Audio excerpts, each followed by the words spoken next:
₹0 पे चल रहा था, वहां भी आपका 100 से ऊपर का चल रहा था। और उसके बाद पीपल्स पार्टी के दौर में जहां दुनिया में पेट्रोल $147 फी बैरल चल रहा था, और हम आवाम को कितने में दे रहे थे? ₹106 में सब्सिडी देके। क्या ये सब्सिडी देंगे?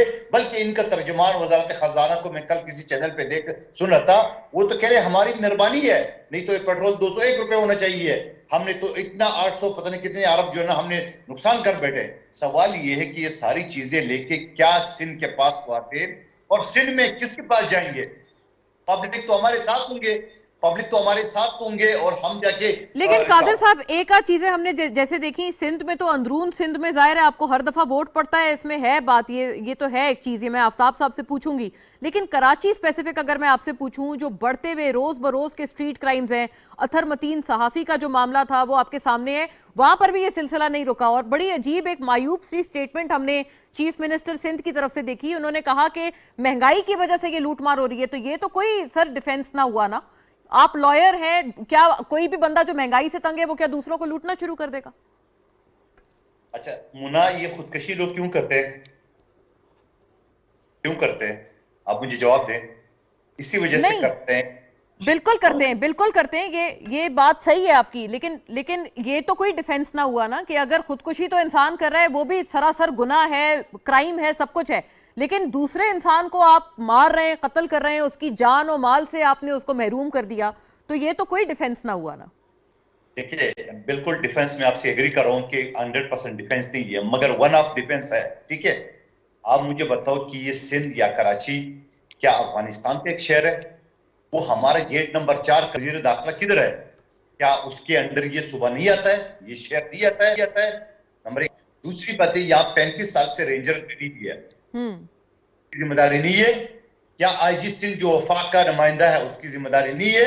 और फिर मैं आपको जो वज़ीर आला सिंध की बात करा, इसी वज़ीर आला का सईद मुराद अली शाह का अपना जवां साला भतीजा और सक्का भाई दहशतगर्दी की नजर इसी शहर में हो चुका है। ठीक है, और फिर उसके बाद अतर मतीन का, बिल्कुल हमारा साफी भाई है। मुझे जितने ज्यादा मैं समा पे आता हूँ, पिछले 20 साल में शायद किसी चैनल पे नहीं जा रहा हूँ, और मैं जनाजे में भी मौजूद था, लेकिन उसकी मुलजिमान बलूचिस्तान से पकड़े जा चुके हैं। मुना, मुलजिमान पकड़े जा चुके हैं। अब आप मुझे बताओ कि लॉ एंड ऑर्डर की सूरत-ए-हाल की जिम्मेदारी सिर्फ वज़ीर आला सिंध के ऊपर नहीं है, आईजी सिंध और रेंजर्स के ऊपर भी है, और वज़ीर दाखिला वफाक के ऊपर भी है, तो कादिर साहब, आपको शायद याद होगा एक शेख रशीद ने ऑफर दी थी कि अगर आप लोग कहते हैं तो वो आपको रेंजर्स दे देंगे, वहां पर थानों में भी रेंजर्स आपकी मुआवनत को आ जाए। आप कबूल करेंगे ये चीज? नून लीग ने आपको रेंजर्स भेजे थे, आपको याद है, आप रोज लड़ाई करते थे चौधरी निसार से, जो वजीर दाखिला थे उस वक्त। क्या शेख रशीद से मैं ये चाह रहा हूं कि ये शाह महमूद कुरैशी की तरह अफरा तफरी का ये भी एक पैदावार है? क्या उनको ये पता नहीं है कि रेंजर्स पहले से बैठी है? क्या रेंजर्स के हाथ किसी ने बांधे हैं कि वो किसी जगह रेड ना करे, किसी के घर में सीढ़ी लगा के कूद जाए? किसी ने रोका किसी उसको?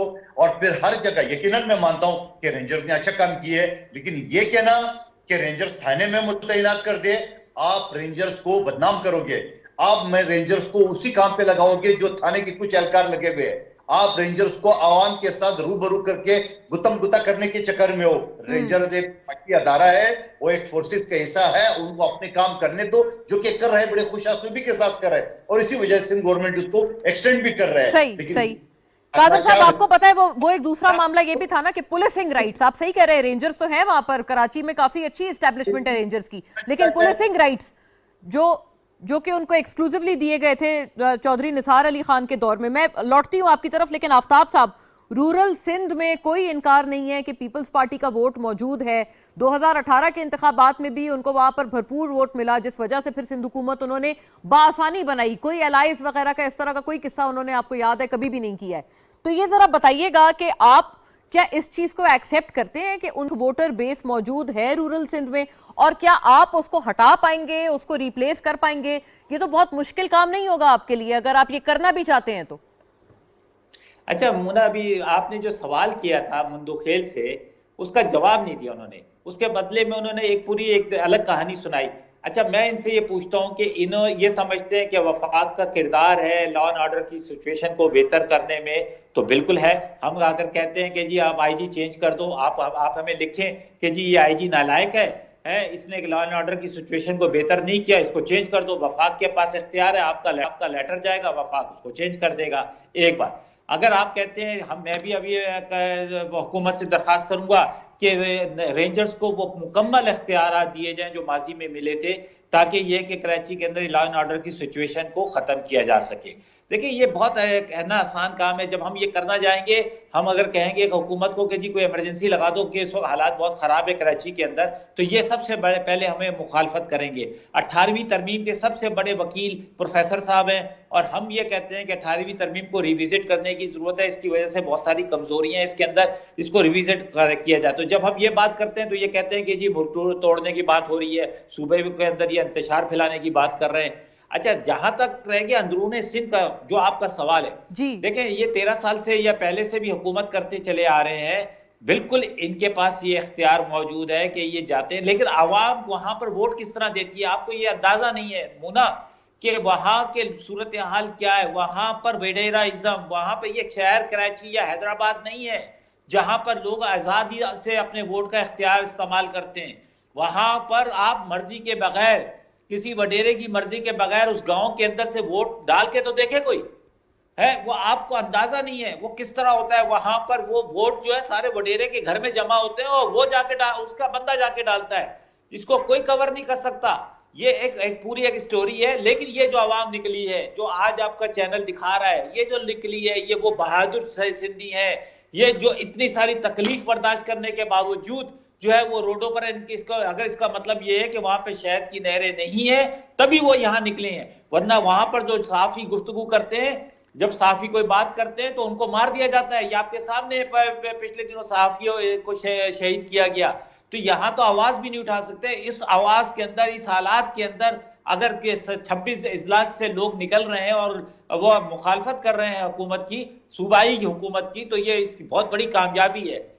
फिर इसका ये मतलब नहीं है कि हमें भी अपनी तरफ तवज्जो देने की जरूरत है महंगाई की। लेकिन देखिए आफ्ताब साहब, आपने रूरल सिंध को, मुझे एक इजाजत दीजिए, आपने अंदरून सिंध के वोट को आपने एक रीजन बताया, आपने कहा वहां वडेरा शाही है। ये मैं आप बड़ा एक संगीन इल्जाम है, मैं कादिर साहब से पूछूंगी, लेकिन उससे पहले आप ये भी तो बताइए ना कि 14 MNA हमने देखा पीटीआई के इलेक्ट हुए कराची से।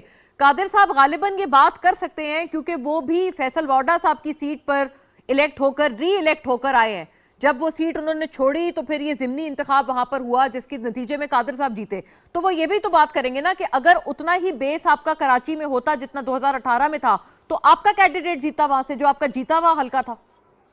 अच्छा मुना, देखिए आपकी बात बिल्कुल सही है, लेकिन मैं आपको एक चीज बताऊं, हार जीत जो है ना ये अपनी जगह पर मौजूद है, इससे कोई इनकार नहीं है। लेकिन हमारे यहाँ क्योंकि इंतजामी मामलात, हमारी तंजीमी मामलात की वजह से हमें नुकसान हुआ। अच्छा, अगर ये मंदूखेल साहब जो आज बैठे हैं, आप इनके जो हलीफ हैं, जिनके साथ आज मिलकर जिनके ये शहबाज शरीफ को प्राइम मिनिस्टर बनाना चाहते हैं, उनका कैंडिडेट इन पर क्या इल्जामात लगा रहा था वो भी आपने कवर किए हैं उस दौरान जब इलेक्शन हुआ है। अच्छा, ये सारी चीजें अपनी जगह पर मौजूद है। अभी इन्होंने पेट्रोल का जिक्र किया, 106 और 100 पता नहीं कितने पताई प्राइस, उस वक्त डॉलर की क्या कीमत थी, उसको कन्वर्जन करें, डॉलर की क्या कीमत है और उसको अगर कन्वर्जन करें तो बहुत ज्यादा फर्क हो जाता है। डॉलर इंटरनेशनल मार्केट के साथ आपको चलना पड़ेगा, पसंद हो या ना हो, आपको तकलीफ हो या लेकिन ये भी सर माने कि उसका एक रिएक्शन जाहिर है अवाम की तरफ से अगर आएगा तो फिर तब भी आप ये नहीं कह सकते हैं कि ये क्यों आया। अच्छा, बिल्कुल आना चाहिए, लेकिन उस रिएक्शन का तरीकेकार मौजूद है। उस रिएक्शन का तरीकेकार क्या है? जैसे मंदूखेल कहता है कि हमने परफॉर्मेंस नहीं दी तो मंदूखेल बनकर आ गया, मैं मानता हूं कि जी अगर हमने 249 के अंदर परफॉर्मेंस दी होती है तो ये मंदूखेल थे, फिर हमारा अमजद अफरीदी जीतता।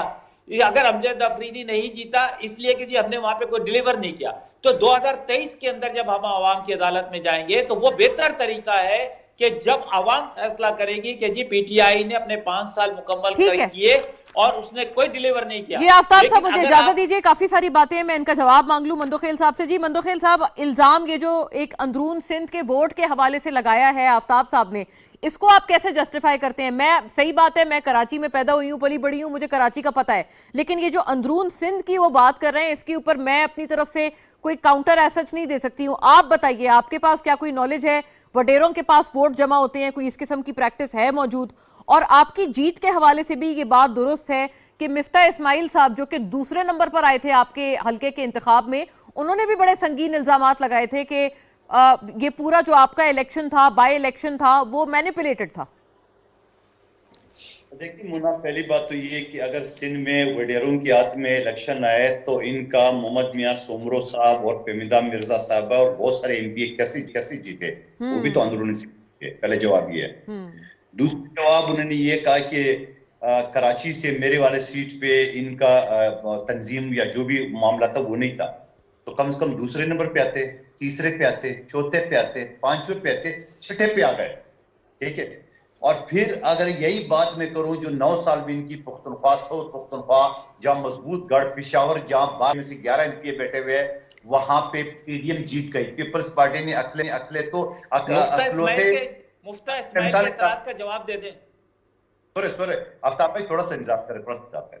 उसके बाद जो ये कह रहे थे कि मिफ्ता इस्माइल ने इल्जाम लगाया, मिफ्ता इस्माइल पूरा पीडीएम थी, अकेले नून लीग नहीं थी, वहां एपी और जमियत और 10 पार्टी मौजूद थी, सबको शिकस्त दी है। एमक्यूएम जो 33 साल थी उसको 5वें नंबर पर भेज दिया है, पीएसपी को 4थे नंबर पे भेज दिया, टीएलपी जिसका एमपीए इस वक्त भी बैठा हुआ है मेरे साथ, उसको 3रे नंबर पे भेज दिया है, और फिर भी कहते हैं धांधली हुई है। चलो उसको भी छोड़िए, ये तो बात हो गई कराची की और अंदरूनी सिंध की। उसके बाद आफ्ताब जहांगीर साहब बता रहे कि हम परफॉर्मेंस दिखाएंगे। आपने पूरे 4 साल में खास परफॉर्मेंस दिखाया, जो अगले 1 साल में अगर आप बच भी गए तो आप परफॉर्मेंस दिखाएंगे। खुदा की कसम आफ्ताब भाई, आप इलाके में नहीं जा सकते हो, हेलमेट पहन के जाना, जो बला आपके हाथ में वही आपको पड़ेगा, बला तो बिल्कुल नहीं जाना साथ में जा। अब दूसरी बात ये कि ये सारी सूरत का आपने दावे क्या किया थे कंटेनर पे चढ़ के कि 3 महीने में हम नया पाकिस्तान बनाएंगे, आपने तो पुराने का भी बेड़ा गर्क करके बैठे हुए। और फिर उसके बाद आप पहले आपने आरटीए सिस्टम का सहारा लिए, अब ईवीएम का लेना चाह रहे हैं, और हमारे जासूम के अच्छा कादर साहब, इस आर्ग्यूमेंट में जरा फ्लॉ है। आप लॉयर हैं माशाल्लाह, मैं आपसे आर्ग्यूमेंट की बुनियाद पे बात करती हूँ। जो 2018 का इलेक्शन था, जो कि आप कहते हैं आरटीएस की बुनियाद पे ये लोग जीते हैं, आज बिलावल साहब ने by the way press conference करके कहा है कि ताज हैदर साहब ने बड़ी तवील रिपोर्ट बनाई है कि उस 2018 के इलेक्शन में मुबैना धांधली कैसे हुई है। ये बताइएगा, उसी के नतीजे में तो आपने सिंध हुकूमत भी बनाई है ना, तो ऐसा तो नहीं हो सकता कि आरटीएस पूरे मुल्क में बैठ गया था सिवाय सिंध के? मुना, मेरे चेयरमैन बिलावल भुट्टो साहब जहां मुझको दूसरा लड़काना कहते हैं लियारी में, वहां पे पीटीआई के कैंडिडेट को जिताए गए। 48 घंटे बाद रिजल्ट आया। कितना घंटे बाद? 48 घंटे बाद। आप मुझे बताओ कि जहां ये आफ्ताब जहांगीर साहब जानते हैं, लियारी से इलेक्शन कमीशन जो है ना, ये जहां मैं बैठा हूं इस वक्त अपना ऑफिस में, इससे 5 मिनट के फासले पे है। 48 घंटे बाद रिजल्ट है, तो 48 घंटे में आप क्या कर रहे थे? और फिर बड़ी लंबी तवील है, मेरे उस वक्त डीआरओ से बात हुई थी, वो सारी चीजें सामने, उसने बोला कोई धांधली नहीं हुई। अच्छा, लाड़काना से कोई प्रॉब्लम नहीं हुई? लाड़काना से तो इलेक्ट हो गए ना माशाल्लाह बिलावल साहब, एमएनए भी हैं अभी ना। मुना, मुझे एक बात बताया कि जहां इनके कक ना हो तो वहां हमें तो जिताना ही जिताना था। आप मुझे बताओ, कराची से वहां पर इनका असर सूख नहीं चला आपके हिसाब से? सही। कराची से जहां इनका अली जैदी दूसरे रहनुमा यूसी का इलेक्शन हार चुके थे, आज वफाकी वजीर बैठे हुए कौमी असम्बली के सीट जीत के कैसे आ गए? और खुद मुझे बता दे कि यहाँ पे एमक्यूएम का उन्होंने शिकस्त दी है, क्या एमक्यूएम इसके इत्यादि इसको मानने को तैयार है?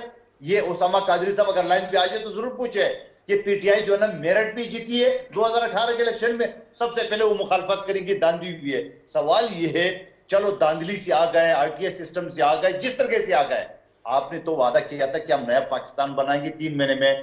आपने महंगाई का जो सूरत-ए-हाल पीपल्स पार्टी के दौर में तो बहुत कम थी, जो मुस्लिम लीग नून के दौर में चीनी 50-55 रुपए थी, आपने 165 तक पहुंचाया और अब भी 100 रुपए से ऊपर है। आप मुझे बताओ, खुदा को मानो कादर भाई, आप लेने नहीं जाते, आप पता नहीं कोई बड़े सुपर स्टोर पे जाते हैं, 80 रुपए किलो है।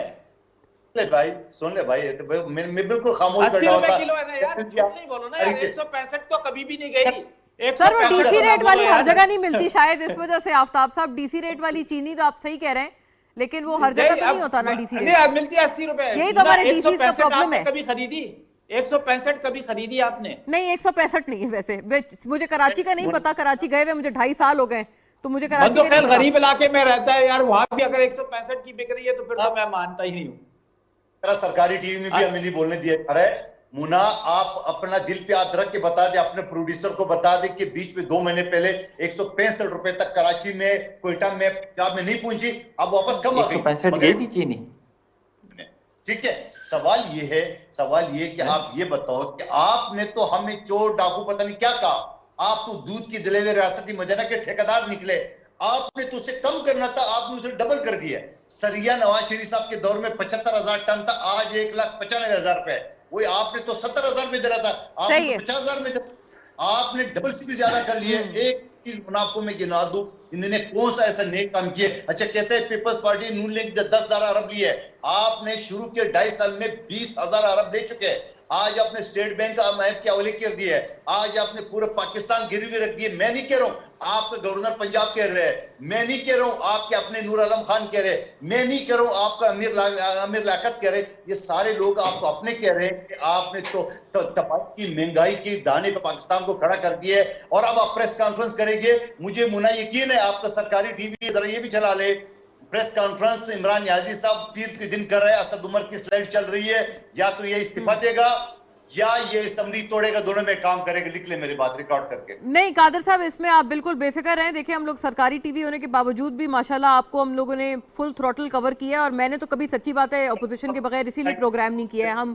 हम इसको हमेशा एक बैलेंस्ड व्यू के तहत करते हैं। आफ्ताब साहब, लेकिन एक सवाल आपसे ये है, जो एलाइज की उन्होंने बात की, ये एक आर्ग्यूमेंट है सही, आपके एलाइज GDA बिलखुसूस GDA के तमाम तर लोग वो भी तो अंदरून सिंध से जीते हैं, तो ये जो आप वडेरा शाही वाला एंगल दे रहे थे, ये क्या उनकी तरफ लागू नहीं होता? पहले तो इसका जवाब फरमा दे। अच्छा देखिए मोना, पहली बात ये कि मैं तो इनके इस आर्गुमेंट्स के जवाब में ये बात कर रहा हूं, लेकिन आप ये माने, आप मोना जब आप वहां के लोगों से मिलेंगी ना, कभी जाएं, आप उनको बुलाएं और आप उनसे पूछें, वो बताएंगे। देखें, फहमीदा मिर्जा का जो हल्का है, वो फहमीदा मिर्जा एक यहाँ पे रही है, उसका हस्बैंड भी है, उनका एक सियासी खानदान है, उनका एक असर रसूख है।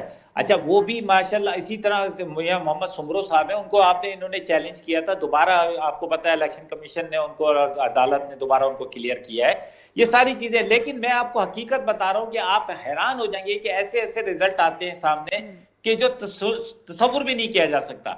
अब ये जो बात कर रहे हैं कि मुझे कह रहे हैं हेलमेट पहन के जाने की बात कर रहे हैं, तो मैं तो भाई स्कूटर चलाना नहीं जानता, क्योंकि मेरे पास अल्लाह ने मुझे एक हाथ से महरूम कर दिया, तो मैं स्कूटर नहीं चला सकता।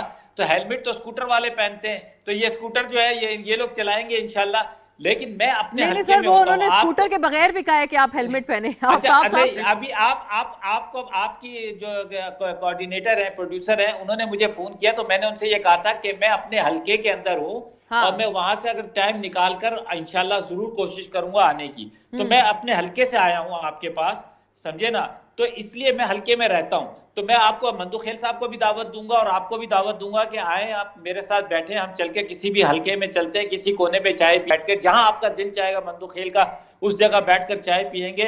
तो इंशाल्लाह 2-4 बच्चे भी आकर आपको बताएंगे कि आफ्ताब भाई बैठे हुए हैं, और लोग आके सलाम भी करेंगे। इसका मतलब ये है कि इतनी मायूसी नहीं है जितनी आपने फैलाई है, और इंशाल्लाह आप 2023 के इलेक्शन के अंदर भी वो रिजल्ट देखेंगे कि जो आप समझते हैं कि नहीं होगा। मैं ये समझता हूं कि जब मुश्किल हालात में कोई चीज मिलती है, तो उसको मुश्किल हालात को दूर करने में और बहुत सारी मुश्किलात आती हैं। हमारा एक सबसे बड़ा चैलेंज ये है मुना की महंगाई। अगर हमने महंगाई पे काबू पा लिया, तो हम इनको पूरे पाकिस्तान अच्छा आफ्ताब साहब, इसी आपके जवाब से एक सवाल है, ये जो महंगाई की आपने बात की, और मैं माशाल्लाह आपकी इस बात की गवाह हूं कि आपने हमेशा एक्नॉलेज किया है, एतराफ किया है आपने महंगाई का। ये बताइएगा, आपकी तरफ से जो व्यूज आते हैं, आपकी जमात से कुछ लोग जो नाराजगी का इजहार करते हैं, अभी नूर आलम की मिसाल दी है कादिर साहब ने, आमिर लियाकत साहब की बात की है उन्होंने, आपको लगता है कि वो इस हद तक परेशान होंगे कि इनका तहरीक अदम एतमाद में भी साथ दे देंगे? अच्छा देखिए मोना, हर एक की नाराजगी का अपना एक पैमाना है, मुझे नहीं पता, मुझे भी बहुत सारी शिकायत है। मैं आपको हकीकत बता रहा हूँ, आपके चैनल के तवज्जुह से बता रहा हूँ, बहुत ये महंगाई एक बहुत बड़ी शिकायत है मुझे, उसके ऊपर हमें बहुत तेजी से काम करने की जरूरत है। इसी तरह तंजीमी मामलात के अंदर मुझे बहुत सारी शिकायतें हैं, लेकिन इसका यह मतलब नहीं है कि मैं अपनी वफादारियां तब्दील करना चाहूं। मैं जाके मंदू खेल साहब से मिलूं, मंदू खेल साहब से वैसे मिलूंगा, मेरे दोस्त हैं, और जब मैं और मंदू खेल साहब MNA थे, नहीं भी थे, तब भी हम दोस्त थे और अब भी दोस्त हैं। इसी तरह मेरे नून लीग के भी दोस्त मौजूद हैं, लेकिन वफादारियां तब्दील करना जो है ना, ये मुनासिब नहीं है। एक बात। दूसरी बात ये कि अगर आपको कोई शिकायत है, अगर कोई आप किसी इस उम्मीद से थे कि हर एक की अपनी कोई उम्मीदें होती हैं, मुझे भी बहुत सारी उम्मीदें हो सकती है, लेकिन ये कि अगर कोई उम्मीद पूरी आपकी नहीं हो रही या कोई आपकी ख्वाहिश पूरी नहीं हो रही, तो तो उसमें आप शिकायत करने के बजाय ठीक है, ठीक है। आप अपनी जो इलाके के मसाइल हैं उनकी अगर आपको जो प्रॉब्लम्स हैं तो वो बिल्कुल आप डिस्कस ये मैं करें। आप एक बताएं लाइन कि का मेरे जवाब इस बात पे मांग लूं क्योंकि फिर मैंने सेगमेंट वाइंड अप करना है। उसामा कादरी साहब को बहरहाल हमने बड़ा मिस किया है, मैंने भी और कादिर साहब ने भी और आफ्ताब साहब ने भी। उनसे एक सवाल भी बड़े रेलेवेंट थे लेकिन अनफॉर्चुनेटली हम उनसे बात नहीं कर पाए। कादिर साहब मुख्तसरन ये बताइएगा, आपने नाराज अरकान की बात की लेकिन वो नाराजगी आपके किसी काम की नहीं। अगर वो तहरीक एतमाद में आपका साथ नहीं दें तो आपको साथ मिलेगा या सिर्फ ये बस नाराजगी रहेगी उनकी? मुन्ना, हमें सिर्फ 10 वोट चाहिए। वोट मैंने आपको पार्टियां गिनाई है, लोगों का नाम बताया है, जहांगीर तक ग्रुप आपको मैं बता देता हूँ। क्या हमें 10 वोट नहीं मिलेंगे? मैं 10 मिनट क्या उससे ज्यादा मिलेंगे। जरा सब्र तो करें ना। अब इमरान साहब को सबर किस बात का? फिर तो फौरी कर दो, इससे पहले कि वो 10 जो है वो भी इरादा चेंज कर दें।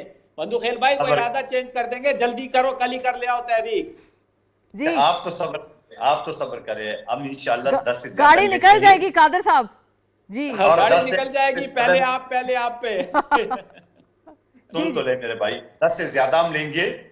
अब भी हमारे लीडर का नाम है आसिफ अली जरदारी और पूरे पाकिस्तान कहते हैं वो सब पर भारी है, हम तो कहते हैं वो सबसे हारी है उसकी। तो आप जरा आसिफ अली जरदारी अभी तो उसने शहबाज शरीफ को भारी बना दिया। अभी तो शहबाज शरीफ को आपने भारी बना दिया क्योंकि आपका लीडर शहबाज शरीफ है। नहीं, हमारा लीडर शहबाज शरीफ नहीं है, हमारा लीडर नहीं है ना यार। आपने उसको नहीं, अगर आपने प्राइम मिनिस्टर बनाया तो आपके वोट से प्राइम मिनिस्टर तो बनेंगे ना। आपके प्राइम मिनिस्टर कैंडिडेट हमारी इत्तला भी यही है कि शहबाज शरीफ साहब होंगे। चले नाज़रीन, अगर हमने वोट दिया तो वोट से थोड़ी हमारे लीडर बने। जिस तरह जेडीएन इनको वोट दिए, एमक्यूएम ने दिए, तो इन सबके लीडर है क्या? काबली का लीडर है भाई। वोट से लीडर नहीं बनता है, उनकी अपनी पार्टी है हमारी। बल्कि शहबाज शरीफ साहब तो मैं उसके मुकाबले में पीपल्स पार्टी कैंडिडेट पहले भी था और आइंदा भी होंगे इंशाल्लाह। तो बात ही होता ना तो फिर आप ठीक है। चले नाज़रीन, I have to wind up. मुझे दोनों हजरात से माजरत लेकिन बहुत दिलनशिस्त थी। इंशाल्लाह किसी और प्रोग्राम में इसको आगे बढ़ाएंगे। आफ्ताब जहांगीर साहब और जनाब कादिर खान मंदोखेल हमारे साथ थे। थैंक यू फॉर वॉचिंग नाज़रीन। अगले सेगमेंट की तरफ बढ़ेंगे लेकिन एक ब्रेक के बाद। Stay with us.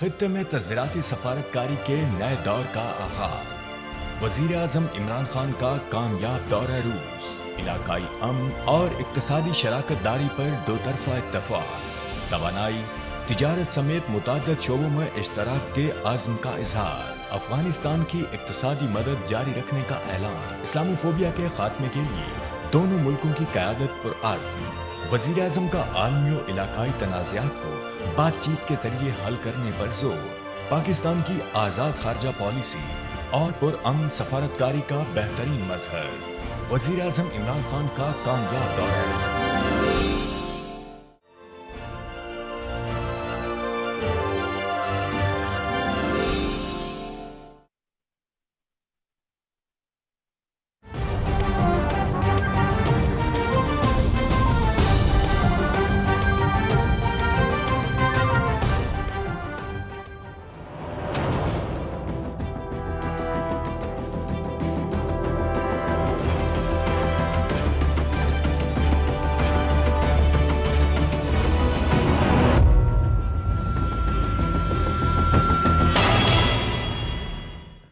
Welcome back नाजरीन। रूस यूक्रेन तनाज़े की वजह से सूरत हाल कशीदा है, इसमें कोई शक नहीं। और वहाँ पर जो फंसे हुए पाकिस्तानी तलबा हैं 3000 तक बताया जा रहा था नाजरीन कि इनकी कुल तादाद थी, जिनमें से अक्सर व बेशतर को एवैक्यूएट कर लिया गया है और ये एक यकीनन कामयाबी है। 600 अफराद या तलबा अभी फ़िलहाल बचे हैं। लेकिन ये जो तनाज़ा है जिस तरह से शिद्दत इख्तियार कर रहा है, जैसे कि हमें पता है कि वहाँ पर रोड ब्लॉकेजेस हैं, गोलियाँ वगैरह चल रही हैं शहरों में, पेट्रोल वगैरह फ्यूल की कमी है, रोड ब्लॉकेज है, इवन सर्विसेज मुअत्तल हैं। तो ऐसी सूरत हाल में पाकिस्तान अपनी तरफ से भरपूर कोशिश कर रहा है कि उन तमाम को रेस्क्यू किया जाए। उस हवाले से ताज़ा तरीन सूरत हाल और इत्तलात क्या है, कितने लोगों को कामयाबी से इवैक्यूएट करवा लिया गया है और कितने बचे हैं, उनके लिए आगे क्या प्लान है, तमाम तर मामलात हम जानते हैं। ये मुलाहिजा कीजिएगा, हमारे जो पाकिस्तान के एम्बेसडर हैं वहाँ पर, उनसे हमारी बात हुई है और कुछ इस तरह से उन्होंने सूरत हाल बयान की है। यहाँ पे जंग जारी है, तमाम शहरों पे अटैक्स हो रहे हैं। आज सुबह तरनोपल जहाँ हमने फैसिलिटेशन सेंटर बनाया था वो भी अटैक हुआ सुबह उसके करीब, जो एयर बेस है, इसलिए कोई जगह महफूज नहीं है। तो हमारी कोशिश है कि जिस तरह स्टूडेंट्स आ रहे हैं उनको हम जल्दी से जल्दी बॉर्डर भेजें, उनकी अपनी हिफाजत को मद्देनज़र रखते हुए। अगर किसी जगह रखेंगे बहुत ज़्यादा देर तो वो जगह खतरे से खाली नहीं है। 200 से 300 स्टूडेंट्स और फैमिलीज़ को आज हम रोमानिया और पोलैंड निकाल देंगे, कल और मज़ीद भेजेंगे। तो फिर हमारा PIA के साथ रब्ता है ताकि हम इनकी फ़्लाइट्स प्रोवाइड करके पोलैंड से ख़ास तौर के ऊपर हम स्टूडेंट्स को वापस घर भेज सकें। हमारे जो पाकिस्तानी हैं यहाँ पे, इनका तादाद बहुत ज़्यादा नहीं है, 2000 के लगभग नंबर है इनका, और ज़्यादातर लोग हैं जो यहाँ पे शादीशुदा हैं यूक्रेनियन खातूनों के साथ और यहीं रहते हैं। और इनमें से भी हमने इनको एडवाइस दी थी तो ज़्यादातर लोग चले गए थे। अभी को 300-400 के करीब फैमिलीज़ हैं जो अपने मुख्तलिफ शहरों के अंदर हैं, ओडेसा में और कीव में ख़ास तौर पे सब महफूज हैं और अभी अपने अपने घरों में हैं। उनको वो जो यहाँ पे रह गए वो वहाँ पे अभी यूक्रेन को छोड़ना नहीं चाहते थे। जी नाज़रीन, आपने सुना कि ये सूरत हाल इस वक्त है एज वी स्पीक, और भरपूर कोशिशें की जा रही हैं कि उनको जल्द अज जल्द सेफ्टी के साथ इवैक्यूएट कराया जाए। तमाम तर मामले पर बात करने के लिए जनाब शमशाद अहमद खान नाज़रीन हमें ज्वाइन कर रहे हैं बज़रिया स्काइप। साबिक सेक्रेटरी खारजा और साबिक मुस्तकिल मंदूब भी हैं पाकिस्तान के बराए अक़वाम मुत्तहिदा। बहुत शुक्रिया आपका शमशाद साहब, थैंक यू आपके वक्त के लिए। फरमाइएगा, आप कैसे देखते हैं इस सूरत हाल को? अभी आपने सुना जो पाकिस्तानी सफ़ीर है वहाँ वो बात कर रहे हैं कि किस तरह से इवैक्यूएशन कर रहे हैं। What must Pakistan do at this point in time? देखिए, पाकिस्तान जो कुछ भी मुमकिन है वो कर रहा है। देखिए, जंग की जब सिचुएशन होती है तो वो हर चीज़ अनप्रेडिक्टेबल होती है, और अब एक ऐसी सिचुएशन से हम दो चार हैं यहाँ पे यूक्रेन में कि हमारी एम्बेसी तक जो है वो कीव से बाहर शिफ्ट हो गई है, तरनोपिल में, और वहाँ से सारी कोऑर्डिनेशन की जा रही है। लेकिन ये सारी जितनी सिचुएशन है ये तो वजारत खारजा ही बेहतर आपको बता सकती है। मैं तो बाद में नहीं, लाहौर से फॉलो कर रहा हूँ, और जो कुछ मीडिया के जरिए मुझ तक पहुँच रहा है उसके हवाले से मुझे इतना पता है कि हमारी सफारत खाना जो है न सिर्फ यूक्रेन में बल्कि हंगरी, पोलैंड, रोमानिया, तीनों सफारत खाने इस वक्त बराबर इस मसले को एड्रेस करने की कोशिश कर रहे हैं, और जो भी मुमकिन हो सकता है वो किया जा रहा है। और मेरे ख्याल में जो बच्चों के पेरेंट्स हैं उनकी परेशानी जस्टिफाइड है, लेकिन उनको ये अपना रखना चाहिए कि जो कुछ भी हुकूमत पाकिस्तान कर सकती है वो किया जा रहा है। बाकी तो हर चीज अल्लाह के हाथ में होती है। किसको पता था, हमारे सफीर को भी नहीं हो सकता है पता हो, तो पहले से एंटिसिपेट किया हुआ कि उनको भी अपना सफारत खाना छोड़कर एक और शहर में शिफ्ट हो जाना पड़ेगा। तो ये चीजें जो अनएंटिसिपेटेड होती हैं, और जंगों की जब सिचुएशन होती है तो उसमें किसी चीज को आप पहले से नहीं एंटिसिपेट कर सकते। एम्बेसडर साहब, एक और बात ये भी है कि आप इसको मुस्तकबिल में इसका क्या आप आउटलुक देखते हैं, क्योंकि फ्रेंच प्रेसिडेंट ने ये कहा है कि दुनियार हो जाना चाहिए एक तवील खुदा न खास्ता जंग के लिए जो कि रूस और यूक्रेन के दरमियान होगी। आपका इसके ऊपर क्या ख्याल है? आपकी आवाज नहीं आ रही, बिल्कुल आपके यहाँ आपका आवाज नहीं आ रही।